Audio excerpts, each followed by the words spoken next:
بسم اللہ الرحمن الرحیم۔ ناظرین، سامعین، السلام علیکم ورحمۃ اللہ وبرکاتہ۔ جیسا کہ آپ جانتے ہیں کہ امام نووی رحمۃ اللہ تعالی علیہ آپ کی تصنیف لطیف بستان العارفین کی سیریز جاری ہے۔ آج ہم 14ویں درس کا آغاز کرنے جا رہے ہیں، جس میں امام نووی رحمۃ اللہ تعالی علیہ نے اصول دین اور اساس اسلام کے اوپر جن روایات کو جمع کیا، آج ان روایات میں سے 11ویں روایت کو آپ کے سامنے پیش کرنے جا رہے ہیں۔ ان ابی ہریرہ رضی اللہ تعالی عنہ، اس روایت کے راوی حضرت ابی ہریرہ رضی اللہ تعالی عنہ آپ کی ذات گرامی ہے۔ فرماتے ہیں انہ سامع النبی صلی اللہ علیہ وآلہ وسلم یقول، کہ بے شک انہوں نے حضور نبی کریم رؤوف الرحیم صلی اللہ علیہ وآلہ وسلم سے سنا۔ وہ فرماتے ہیں ما نہیتکم عنہ فاجتنبوہ، کہ جس سے میں تمہیں منع کروں اس سے بچو، اس سے اجتناب کرو۔ وما امرتکم بہ فافعلوا منہ مستطعتم، اور جس چیز کا میں تمہیں حکم دوں، جس چیز کا تمہیں امر کروں، پس اسے بجا لاؤ جس قدر تم طاقت اور استطاعت رکھتے ہو۔ فَإِنَّمَا حَلَكَ الَّذِينَ مِن قَبْلِكُمْ، پس بے شک ہلاک ہوئے تم سے پہلے، بکثرت مسائلہم و اختلافہم علی انبیائہم، کثرت سوال کی وجہ سے اور اپنے انبیاء علیہم السلام سے اختلاف کی وجہ سے، یعنی پہلی امم ان کی ہلاکت، ان کی تباہی کا سبب وہ انبیاء علیہم السلام کی بارگاہ میں کثرت سوال تھا اور ان سے اختلاف تھا۔ یہ روایت امام نووی رحمۃ اللہ تعالی علیہ نے یہاں پہ ذکر کی۔ آئیے اسے صحیح بخاری شریف میں دیکھنے کی کوشش کرتے ہیں۔ صحیح بخاری میں امام بخاری نے اس حدیث پاک کو کتاب الاعتصام بالکتاب والسنہ کے اندر درج کیا، اور امام بخاری نے یہ حدیث پاک حضرت ابی ہریرہ رضی اللہ تعالی عنہ آپ سے روایت کی ہے، اور اس کتاب، اس روایت کا عنوان جو امام بخاری نے باندھا ہے، باب باندھا ہے، وہ ہے باب الاقتداء بسنن رسول اللہ صلی اللہ علیہ وآلہ وسلم۔ اور اس روایت کو امام مسلم نے صحیح مسلم شریف کے اندر درج کیا۔ آئیے صحیح مسلم شریف کے اندر امام مسلم نے 2 مقامات پہ اس روایت کو ذکر کیا۔ پہلا مقام کتاب الحج ہے، اور اس کا باب ہے باب فرد الحج مرتن فی العمر،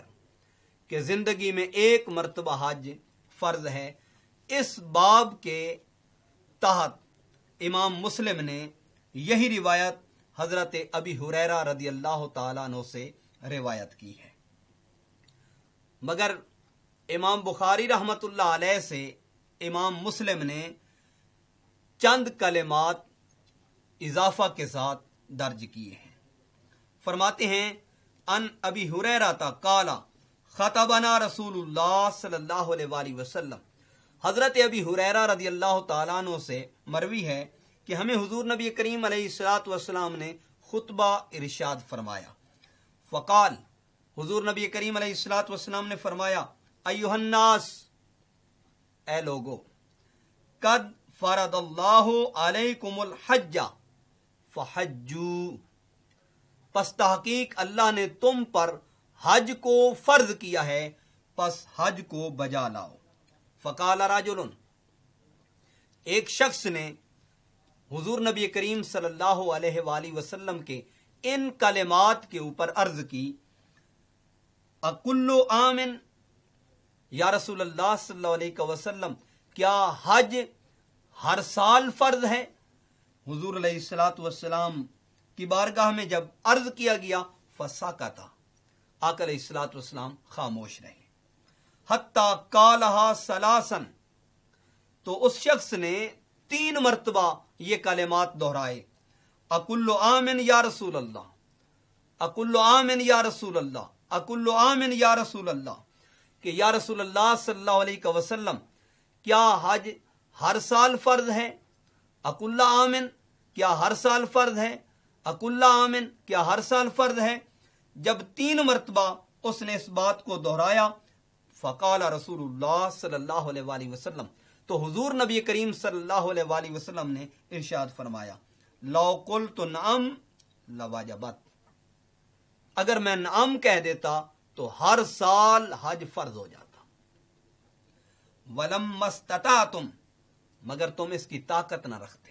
اس کی ہمت نہ رکھتے، اس کی استطاعت نہ رکھتے. ثم قال، پھر حضور نبی کریم علیہ الصلوۃ والسلام نے فرمایا، ذرونی ما ترکتم فانما ہلک من کان قبلکم بکثرت سؤالہم واختلافہم علی انبیائہم. آقا علیہ الصلوۃ والسلام نے فرمایا، مجھے چھوڑ دو جو میں تمہارے لیے چھوڑوں، یعنی اس معاملے میں جو تمہیں میں بیان کروں، تمہیں آگاہ کروں یا تم پر واضح کروں، فرمایا اس پر تم سوال نہ کیا کرو. کیوں؟ آقا علیہ الصلوۃ والسلام نے فرمایا، تم سے پہلے جو ہلاک ہوئیں ان کی ہلاکت کے 2 سبب تھے. ایک، بے کثرت سؤالہم، وہ کثرت سے سوال کیا کرتے تھے، واختلافہم علی انبیائہم، اور اپنے انبیاء علیہم السلام سے اختلاف کیا کرتے تھے. فَإِذَا أَمَرْتُكُمْ بِشَيْءٍ فَأْتُوا مِنْهُ مَا اسْتَطَعْتُمْ، پس جب میں تمہیں کسی چیز کا حکم دوں تو اس کو بجا لاؤ جس قدر تم طاقت رکھتے ہو، جس قدر تم ہمت رکھتے ہو. وَإِذَا نَهَيْتُكُمْ عَنْ شَيْءٍ فَدَعُوهُ، اور جب میں تمہیں کسی چیز سے منع کر دوں تو پھر اس سے رک جاؤ، اس سے باز آ جاؤ. اور یہی روایت امام مسلم نے کتاب الفضائل کے اندر درج کی، اور یہ ہے باب و توقیر ہی و ترک اکثار سؤال ہی اما لا ضرورت الیہ. اس باب کے تحت امام مسلم نے صحیح مسلم کے اندر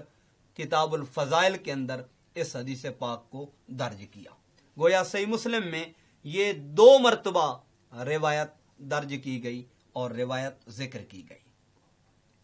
آئیے اس حدیث پاک کی تائید اللہ کی پاک کتاب سے، قرآن کریم سے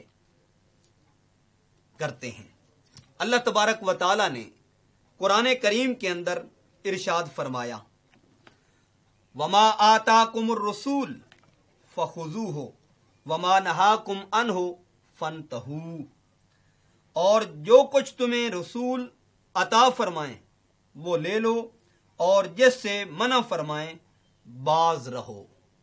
یہ سورہ الحشر کی آیت نمبر 7 ہے. گویا اللہ تبارک و تعالی نے حضور نبی کریم رؤوف الرحیم صلی اللہ علیہ وآلہ وسلم آپ کے عطا کرنے کو، آپ کے دینے کو، آپ کے نوازنے کو اور آپ سے متعلق احکامات کو مضبوطی کے ساتھ پکڑنے کا، متمسک ہونے کا، ان کو تھامنے کا اور ان پہ عمل پیرا ہونے کا حکم اپنی لاریب کتاب کے اندر عطا فرمایا، اور جس سے حضور علیہ الصلوۃ والسلام منع کریں اس سے باز رہنے کا، اس سے اپنے آپ کو روکنے کا اللہ تبارک و تعالیٰ نے قرآن کریم کے اندر حکم فرمایا۔ اس سے یہ بات واضح ہوتی ہے کہ حضور نبی کریم علیہ الصلوۃ والسلام جو بھی عطا فرمائیں، قرآن کا یہ فیصلہ ہے اسے مضبوطی سے پکڑ لیا جائے، اسے تھام لیا جائے اور اس پر بغیر توقف کے عمل کیا جائے، اور جس سے آقا دو عالم صلی اللہ علیہ وآلہ وسلم روک دیں اپنی امت کو، اپنے غلاموں کو، اس سے رکنے کا حکم ہے اور اس سے باز رہنے کا حکم ہے۔ یہ قرآن کریم کے اندر اللہ تبارک و تعالیٰ نے وضاحت فرمائی ہے۔ اور یاد رکھیں، جو کثرت سوال کا معاملہ ہے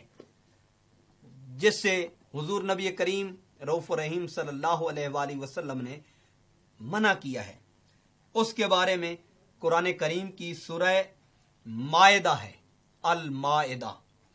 اس کی آیت نمبر 101 میں اللہ تبارک و تعالیٰ نے ارشاد فرمایا، یا ایھا الذین آمنوا لا تسألوا عن اشیاء ان تبد لکم تسؤکم، فرمایا اے ایمان والو ایسی باتیں نہ پوچھو جو تم پر ظاہر کی جائیں تو تمہیں بری لگیں۔ جیسے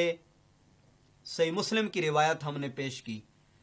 صحابی نے عرض کیا یا رسول اللہ صلی اللہ علیہ وسلم اکل عامن، یا رسول اللہ کیا ہر سال حج فرض ہے؟ اور انہوں نے 3 مرتبہ اس بات کو دہرایا، تو حضور علیہ الصلوۃ والسلام نے فرمایا اگر میں نام کہہ دیتا تو تمہارے اوپر حج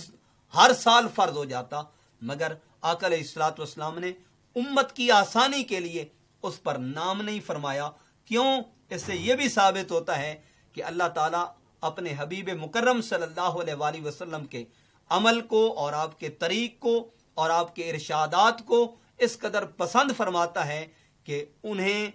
آقا علیہ الصلوۃ والسلام کی امت پہ لازم کر دیا جاتا ہے اگر حضور نبی کریم علیہ الصلوۃ والسلام اس کا تکرار فرما لیں۔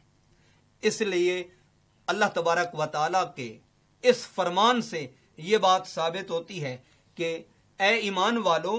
اس چیز کے بارے میں تم نہ سوال کرو، اگر تم پر ظاہر ہو جائے تو تم مشقت میں پڑ جاؤ، تمہیں بری لگے، تمہیں اچھی نہ لگے، فرمایا ان چیزوں کے متعلق تم سوال نہ کیا کرو۔ اور آقا علیہ الصلوۃ والسلام نے پہلی امم کا تذکرہ کیا، اس بات کو بھی قرآن کی نص سے اور آیت سے جاننے کی کوشش کرتے ہیں۔ سورہ البقرہ ہے، پہلا پارہ ہے، آیت نمبر 108 میں اللہ تبارک و تعالیٰ نے ارشاد فرمایا، ام تریدون ان تسألوا رسولکم کما سئل موسیٰ من قبل، کیا یہ چاہتے ہو کہ اپنے رسولوں سے ویسا سوال کرو جو موسیٰ سے پہلے ہوا تھا؟ یعنی آقا دو عالم نور مجسم صلی اللہ علیہ وآلہ وسلم آپ کی بارگاہ اقدس میں تکرار کے ساتھ، اصرار کے ساتھ سوال نہ کیا جائے، بار بار نہ پوچھا جائے، اور اس ضمن میں یہ بات بھی سمجھ میں آتی ہے کہ ہر سوال کا جواب دینا کوئی ضروری اور کوئی لازمی نہیں ہے۔ بہت سارے سوال ایسے ہوتے ہیں جو لا یعنی ہوتے ہیں، بے مقصد ہوتے ہیں، ان کا مقصد نہیں ہوتا، ان کا کوئی معنی نہیں ہوتا، اور بعض مقامات پر ایسا ماحول ہوتا ہے کہ وہاں ہر قسم کے سوال کا جواب نہیں دیا جا سکتا۔ بعض سوال ایسے ہوتے ہیں جو مجمع میں ان کو ایکسپلین کرنا، ان کی وضاحت بیان کرنا، یہ آدمی کے لیے ضروری نہیں ہوتی، بلکہ ان کو مخفی رکھنا آدمی کے اوپر لازم ہوتا ہے اور آدمی کے اوپر ضروری ہوتا ہے۔ آئیے اسی حدیث پاک کو امام نووی رحمۃ اللہ تعالی علیہ آپ سے عمدۃ القاری کے اندر جو شرح صحیح بخاری ہے، امام بدر الدین عینی رحمۃ اللہ تعالی علیہ کی، آپ نے اس بات کی وضاحت کی، فرمایا یہ جو آقا دو عالم صلی اللہ علیہ وآلہ وسلم نے ارشاد فرمایا ہے کہ مستطعتم، تم اپنی ہمت کے مطابق، اپنی استطاعت کے مطابق، اپنی طاقت کے مطابق ان کو بجا لاؤ۔ تو اس کے تحت امام نووی رحمۃ اللہ علیہ کا قول نقل کرتے ہوئے امام بدر الدین عینی رحمۃ اللہ علیہ کتاب الاعتصام کے اندر، جو صحیح بخاری کی شرح ہے، اور یہ 16ویں جلد کا صفحہ نمبر 510 ہے، جو نشر ہوئی ہے دار الفکر مکتبہ سے، اس میں فرماتے ہیں وقال النووی ھذا من جوامع الکلم، یہ جوامع کلم سے ہے، وقواعد الاسلام، یہ اسلام کے بنیادی اصول اور اسلام کے بنیادی قواعد سے ہے، وَيَدْخُلُ فِيهِ كَثِيرٌ مِّنَ الْأَحْكَامِ، اور اس میں بہت سے احکام شامل ہیں، کالصلاۃ، جس طرح نماز ہے، جس طرح وضو ہے، جس طرح ستر عورت ہے، جس طرح قرآن کریم کی بعض چیزوں کا یاد کرنا ہے، جس طرح اپنے آپ کو رمضان المبارک میں کھانے اور پینے سے روکنا ہے، اور دیگر مسائل کا انہوں نے تذکرہ کیا۔ اس سے ثابت ہوتا ہے کہ یہ حدیث پاک اسلام کے اصولوں میں سے ایک اصول کی حیثیت رکھتی ہے۔ جب آدمی اس حدیث پاک کو عملی کیفیت میں اپنے اوپر نافذ کرتا ہے تو پھر اس کے نتیجے میں اپنے آپ کو آدمی محفوظ کر لیتا ہے اور اپنے آپ کو اس سمت پہ لاتا ہے، اس طریق پہ لاتا ہے جو طریق آقا دو عالم صلی اللہ علیہ وآلہ وسلم نے اپنی امت کو عطا فرمایا۔ اور امام نووی رحمۃ اللہ علیہ، آپ نے شرح صحیح مسلم کے اندر اور شرح صحیح مسلم کی 5ویں جلد کے اندر اسی بات کا ذکر کیا، ھذا من قواعد الاسلام المہمۃ ومن جوامع الکلم التی اعطیھا، کہ یہ جوامع الکلم سے ہے اور اسلام کے قواعد سے ہے جو حضور نبی کریم صلی اللہ علیہ وآلہ وسلم آپ کی ذات اقدس کو عطا کیے گئے۔ اس پر تفصیل سے